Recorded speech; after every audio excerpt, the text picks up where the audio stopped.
This is the unboxing of the Logitech G230 stereo gaming headset. So let's see, we've got a little window here featuring the part of the headset itself. Got some specifications on the bottom here. It says what you need: Windows 8, Windows 7, Linux, 3-year limited warranty. Some specifications about we've got 40mm drivers, frequency response for 20Hz to 20kHz, which is just standard. 32 ohm impedance, so this is headset can be driven with a regular sound card. You don't need any sort of powerful sound output to be able to drive these headphones. 90 dB sensitivity. Microphone specifications is a cardioid unidirectional with a pressure gradient electric condenser. Frequency response of 50 Hz to 20 kHz.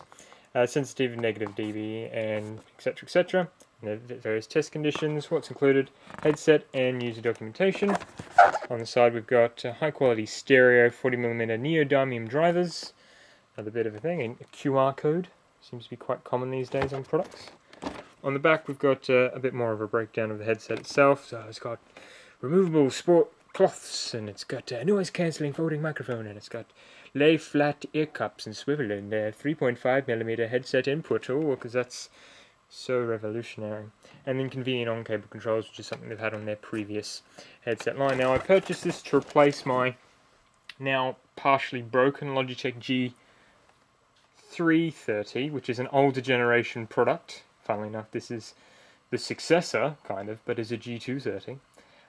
It was the type of headset, you'll probably see a picture on the screen now, where it's the behind headband, so instead of having a headband that goes above the head, it goes behind the head, and that band has snapped. So I sort of bought this to replace it, since they don't sell you can't really get the G330 anymore. You can probably find somewhere that has it, but it's a discontinued product and has a short warranty, etc, etc. So I figured this was the next best option. You can get this for about 50 odd Australian dollars, or your region equivalent.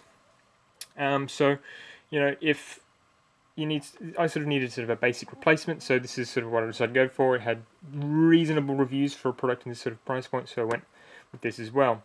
I expect the audio quality to hopefully be comparable. I was reasonably happy with the G330's audio quality, considering I got it for about 30 bucks when I bought it at the time, so hopefully this will be an adequate replacement. So if I just go and get some scissors, and we can start opening this up. And with scissors in hand, just knocking the camera, very pro, just cut the security seal tape. Now I do intend to do an audio sort of comparison so towards the end of this video. I'm not quite sure how I'm going to go about doing it. I'll probably have some audio test recordings versus the microphone on this camera, the microphone on the Logitech G330s and the G230s, just so you can sort of get a comparative analysis about the quality, and I'm also interested in seeing how it's going to fare itself. So we've got sort of a plastic clamshell thing, the cardboard separator. That's always nice. Got a little manual with some little things about it. Logitech information, important information, so do be warned, this is important information. Look at all that information. It's so important. Throw it. A little manual. This is a headset. This is how you plug it in. This is a ear cup. You can and you can also, well, I suppose that's actually interesting. You can actually remove the ear cups, and I believe you can buy replacement ones from their website. There is a G430, which is exactly the same headset, but instead of red, it's blue, with that sort of blue there. And it includes a USB Soundcard adapter, which gives 7.1 surround sound, which, based on the reviews from like Hardware Canucks and such, apparently isn't very good. And you might as well get this, unless you really want the blue one. I kind of like blue, but I couldn't justify the extra like 10-15 bucks, so I bought this instead. So we've got a nice sort of braided cable. We've got the same jacks that are on the G330, pretty much. Inline volume control, which also sort of broke towards the end of my G330, and the mute also broke as well, even though I use a software mute. Take the headset out of the clam shell, which is actually, it's like an old Mattel toy or something. An old children's toy where they've got the fasteners holding it together, and there goes the door. There we go. Holding in two sides, how about that? But cloth ear cups. You can sort of probably see it's more of like, you know, if you ever sort of had sort of sports sort of like camping bags and various other things. You sort of got a breathable mesh. It's not the softest thing, but it certainly will breathe. You've got rotating ear cups. And that's pretty much it. Thanks for watching the unboxing of the Logitech G230 headset. So on to the review part of the video. I've just got some gameplay in the background just to fill for content whilst I talk about the Logitech G230s, how it stacks up, and whether or not I think you should get it, along with the audio test that will be later on in this part of the video. So let's start talking about comfort, because again, it's a headset, so it's not comfortable. You know, it's going to be largely useless because it'd be the best sounding thing in the world, and if it's not comfortable, then it's, you know, might as well not bother. Comfort, I'd say, is fairly good.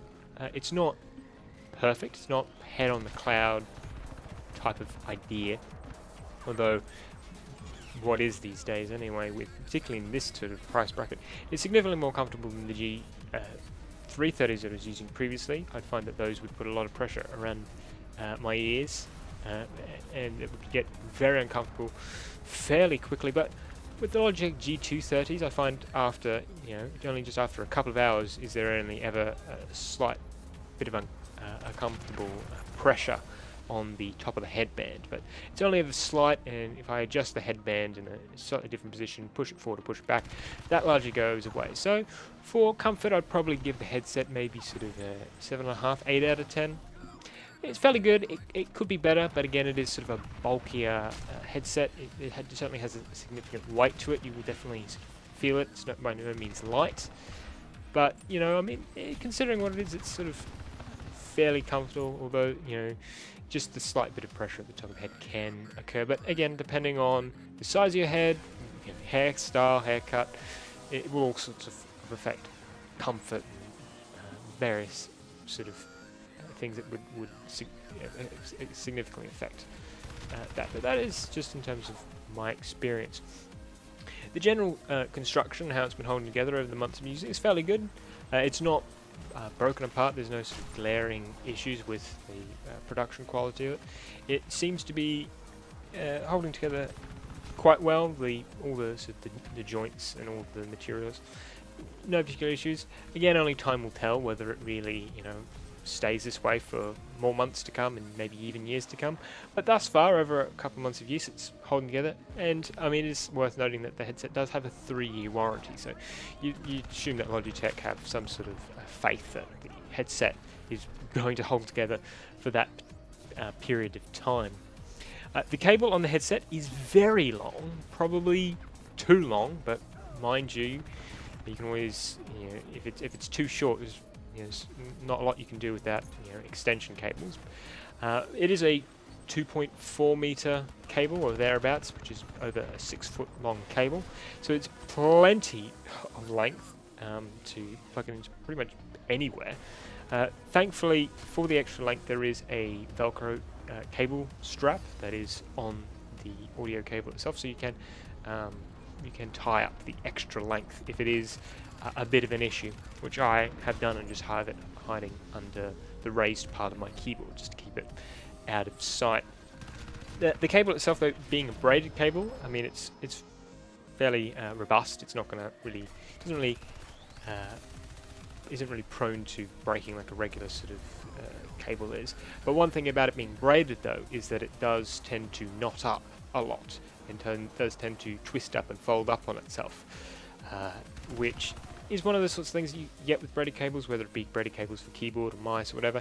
You get it that they often sort of twist up on themselves, and over the months it has gotten better, but there are still parts of the cable, particularly when they're parts of the cable that don't have any tension on them, where it's just hanging free, it will knot up on itself. And if you try to get more length out of the cable, if you're, you know, moving around, it will knot up and it will not move very well, and you'll have to sort of untangle it. So it's a bit annoying, but it is, you know, getting better over time. The more I straighten out the cable, the better it gets, but it is something to take into consideration. But again, You get this with braided cables. Maybe if it was maybe a slightly higher quality braided cable, or maybe if it was sort of a different thickness, we might be sort of a different situation. But you know, it is where it is, I guess. So now we've sort of got the fit and finish and sort of the comfort out of the way. Now we start about audio quality and how the experience is to listen to it and actually use the headset. Overall, I'm quite satisfied with the audio quality in comparison to the last headset I was using, which is the Logitech G330. That rear headband design has a much clearer sound. Listening back to the G330s in games and in music, the G330s, which again is the previous version, because what a great naming scheme. Oh, the G330, and then there's the G230, which is the successor, but then it isn't, and then there's the G430, which is the 7.1 channel version, which is exactly the same headset, just with the USB adapter in and also in blue. But in terms of comparison to the audio quality, these headphones provide much better sound. Almost seems the sound for the G330s is tinny, and sort of a little bit sort of compressed. I don't know, maybe almost comparable to airline headphones, maybe not quite that bad, but in comparison, certainly there's certainly a lot more bass presence. There's a lot more sort of rumble with the G230 headset, which makes, you know, explosions and sort of big sort of booming noises much more satisfying to listen to.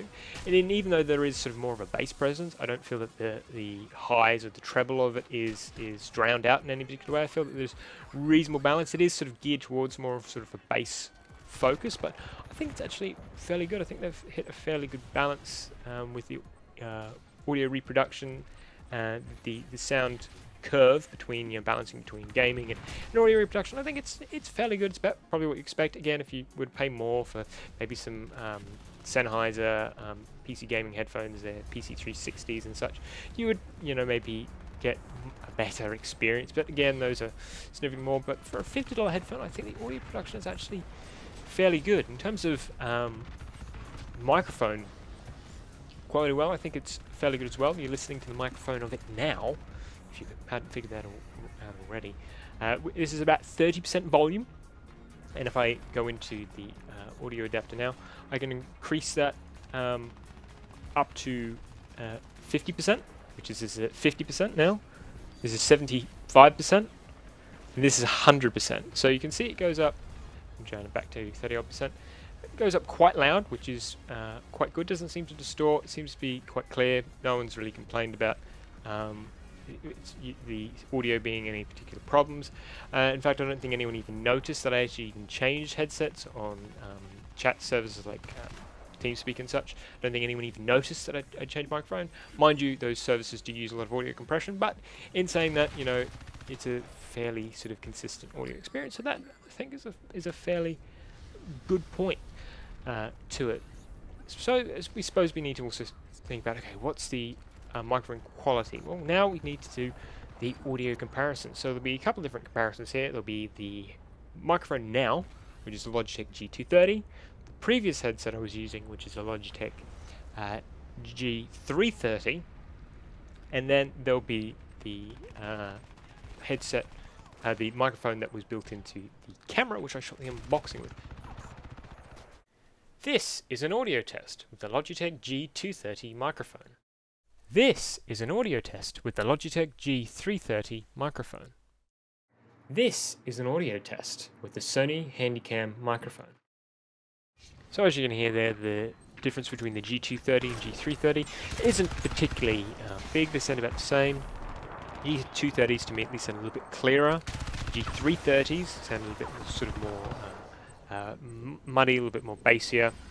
Whereas the 230s seem to provide a sort of a clearer sound, but generally they're about the same. And then the Handycam test will give you some sort of idea for the background noise filtering that the G230s and the G330 also has, to be able to how much filtering out of background noise sort of happened there, because they were caught in the same environment. So the Handycam picked up a lot more PC fan noise and background noise.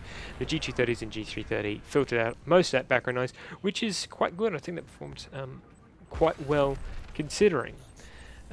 So overall, I think that's basically it. I would generally recommend the Logitech G230 or 430. Again, they are the same headset, just one's a different color and contains a 7.1 channel USB Soundcard, which is apparently not that good. And I think that's basically it. I give it a 7.5 out of 10, 8 out of 10 I think. If you enjoyed the video and you have any sort of feedback or questions about the Logitech G230 or G430, please feel free to leave a comment, like, dislike, subscribe, and thanks for watching.